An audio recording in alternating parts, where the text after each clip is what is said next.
এইয়া আমি বৰ্তমান পাইছোহি মাঞ্জা টাউন। এইয়া আপোনালোকক গোটেই মাঞ্জাখন আপোনালোকক দেখুৱাই লৈ যাম, চাই থাকক আপোনালোকে ভিডিঅ'টো। এইখন হৈছে মাঞ্জা টাউন। এতিয়া আমি বৰ্তমান মাঞ্জাৰ পৰা ৰাইট চাইডে ডিফুলৈ যাব লাগিব আৰু লেফ্ট চাইডে গ'লে আপোনালোকে ডিমাপুৰ যাব পাৰিব। আমি এতিয়া বৰ্তমান ৰাইট চাইডে টাৰ্ণিং লৈ যাম আৰু ডিমাপুৰ গ'লেকে চিধা যাব লাগিব। এয়া হৈছে মাঞ্জা টাউন, আপোনালোকে চাই লওক।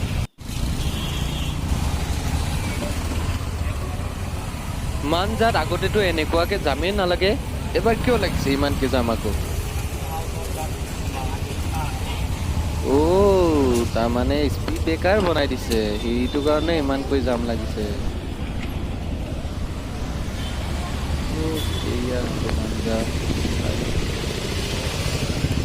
স্পীড ব্ৰেকাৰ বনাই দিছে। এতিয়া আমি ৰাইট চাইডে যাম। এই চিধা গ'লে আপোনালোকে ডিমাপুৰ যাব আৰু ইফালে গ'লে আমি বৰ্তমান ডিফু গৈ আছো। আমি এতিয়া বৰ্তমান ডিফু অহা চাইডে আহিলো। আমি এতিয়া বৰ্তমান মাঞ্জাত উপস্থিত আছো। ৰখি আছে ডিফু যাবলৈ।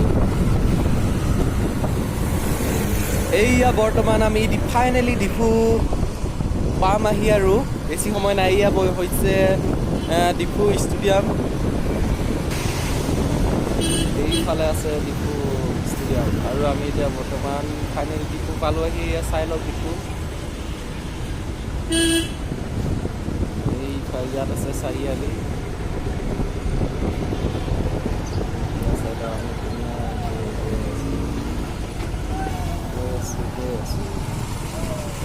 এয়া হৈছে ডিফু, চাই লওক।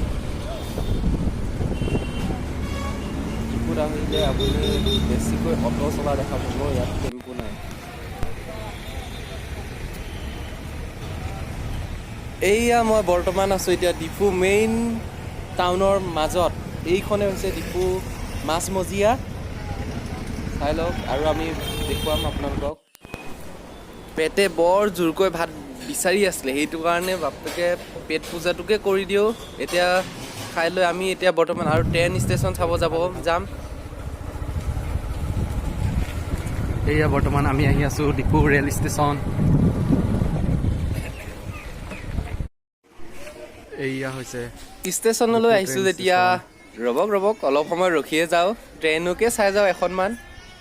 কেনেকুৱাকেনো ট্ৰেইন এখন আহে, কেনেকুৱাকেনো যায়, আপোনালোকক দেখুৱাই দিওঁ। এয়া বৰ্তমান আপোনালোকক দেখুৱাই আছো, এয়া ট্ৰেইন আহি আছে এখন। মই এতিয়া উপস্থিত আছো ডিফু ষ্টেচন।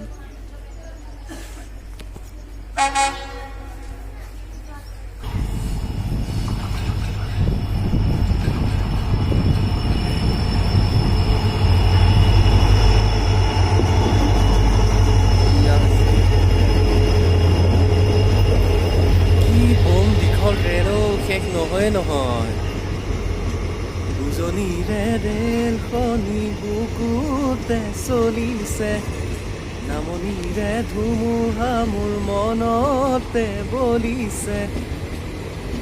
এয়া ডিফুৰ পৰা বা ক'লৈ, দিল্লী মুম্বাই ক'ত বা যায় ট্ৰেইনখন, শেষ নহয় ইমান ট্ৰেইন, ইমান দীঘল ট্ৰেইন। ক'ৰ পৰা বা আহিলে, ইমান সময় চাই আছো শেষ নহয়। চাওকচোন আপোনালোকে,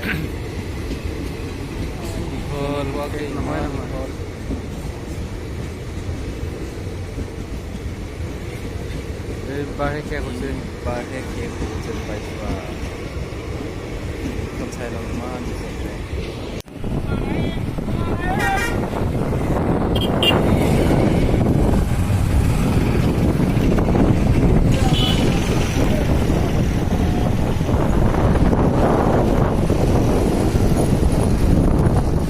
এইয়া সন্মুখত আছে বিশাল মাৰ্কেট। এতিয়া বৰ্তমান আমি অলপ বিশাল মাৰ্কেটত সোমাই যাওঁ, চাই যাওঁ আহিছোঁ যেতিয়া।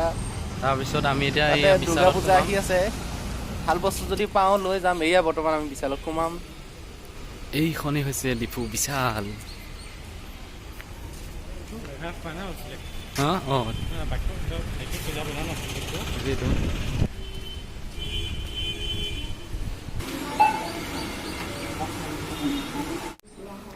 এয়া বৰ্তমান মই উপস্থিত আছোঁ ডিফু শ্বপিং মল।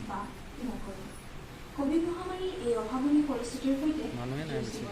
ভেকচিন লোৱা বা টীকাকৰণ কৰোৱাটো অতিকে জৰুৰী। ইয়াত কোনো ধৰণৰ দুষ্প্ৰভাৱ বা ছাইড এফেক্ট নহয়। বৰ্তমানৰ কোভিড পৰিস্থিতিৰ সৈতে আৰু অধিক শক্তিশালীকৈ যুঁজ দিয়া হয় আৰু ইয়াৰ বাবে অন্যতম হৈছে ভেকচিনেশ্যন বা মানুহে নাই টীকাকৰণ। খালী কোভিড পুৰা মহামাৰীৰ এই এইয়া অভাৱনীয় আমি বৰ্তমান পৰিস্থিতিৰ এতিয়া সৈতে ডিফুত শ্বপিং কৰিলোঁ যেতিয়া এতিয়া ঘৰলৈ বুলি বাই বাই।